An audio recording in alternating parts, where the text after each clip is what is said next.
کہ امام مسلم رحمہ اللہ نے اپنی کتاب صحیح مسلم شریف کے مقدمے میں ایک قانون ذکر کیا ہے کہ مدلس راوی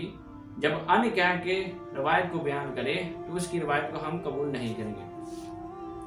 چوتھی بڑی علت جو ہے وہ یہ ہے کہ مولانا اسحاق جعلوی صاحب اور مرزا صاحب کہ اپنے خود کے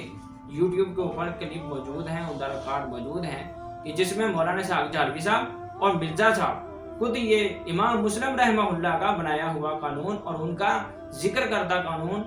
لوگوں کو بتا رہے ہیں کہ مدلس راوی کی ان والی روایت بغیر سماع کی وضاحت کیے قابل قبول نہ ہوگی۔ اور یہاں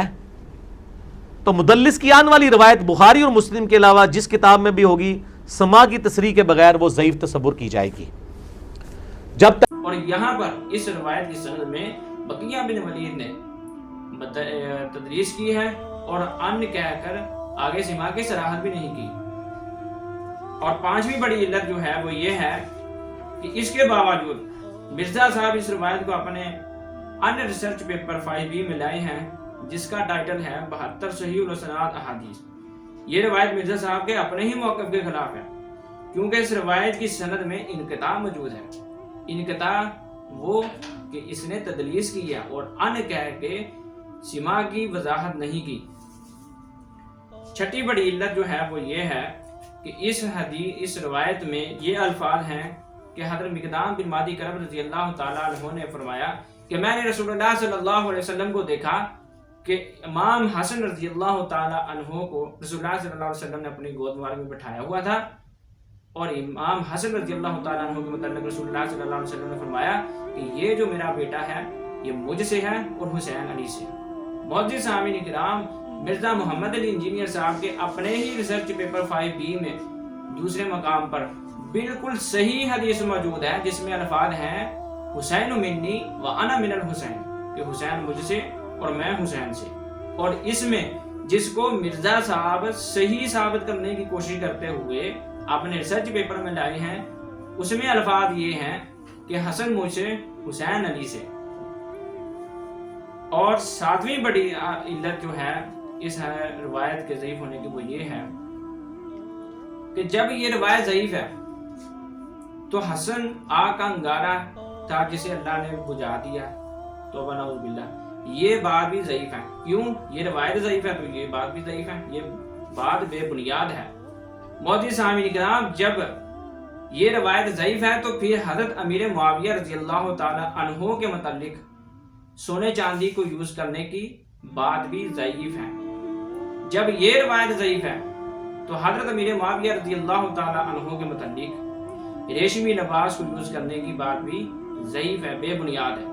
جب یہ روایت ضعیف ہے تو حضرت امیر معاویہ رضی اللہ تعالی عنہ کے متعلق درندوں کے اوپر بیٹھنے کی بات بھی بالکل ضعیف ہے۔ کیوں؟ اس روایت کے ضعیف ہونے میں محدثین کرام نے اجماع کیا ہے اور بتایا کہ بقیہ کی جو روایات ہیں ہم اس کو نقل نہیں کرتے۔ کیوں؟ یہ تدریس تسویہ کرتا ہے اور ان کہہ کر روایت کو بیان کرتا ہے اور آگے سماع کی وضاحت بھی نہیں کرتا۔ معزز سامعین کرام، لاسٹ جو ہمارا پوائنٹ ہے وہ یہ ہے، آٹھویں بڑی علت، کہ مرزا صاحب نے یہ ضعیف روایت نقل کر دی۔ لگتا ہے کہ انہوں نے اس روایت سے پیچھے والی روایت کو نہیں دیکھا جس میں حضرت امیر معاویہ رضی اللہ تعالیٰ عنہ اس حدیث کے راوی ہمیں نظر آتے ہیں کہ جس میں رسول اللہ صلی اللہ علیہ وسلم نے ارشاد فرمایا کہ لا ترکبوا الخصم ولا النمار، کہ درندوں کی کھالوں کے اوپر تم سواری نہ کرو، تم نہ بیٹھو۔ یہ کیسے ہو سکتا ہے کہ ہوں صحابی رسول، ہوں کاتب وحی، ہوں رسول اللہ صلی اللہ علیہ وسلم کے سسرالی رشتہ دار، ہوں رسول اللہ صلی اللہ علیہ وسلم کے شاگرد،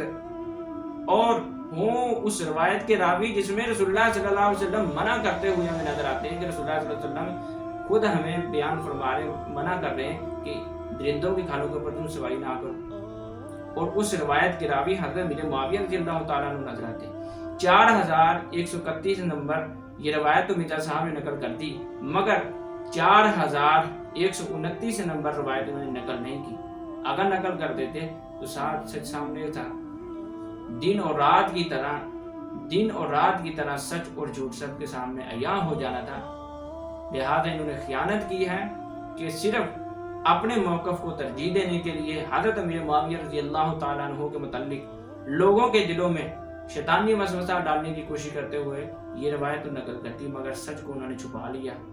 اللہ رب العزت سے ہم دعا کرتے ہیں کہ اللہ رب العزت ہمیں تمام صحابہ کرام رضوان اللہ تعالی علیہم اجمعین و بالخصوص حضرت امیر معاویہ رضی اللہ تعالی عنہ کے ساتھ دلی طور پر محبت کرنے کی اللہ رب العزت توفیق عطا فرمائے، اور اللہ رب العزت سے دعا ہے کہ اللہ رب العزت ہمیں اس محبت کا اظہار اپنے عمل کے ذریعے سے کرنے کی بھی توفیق عطا فرمائے۔ وآخر دعوانا الحمدللہ رب العالمین۔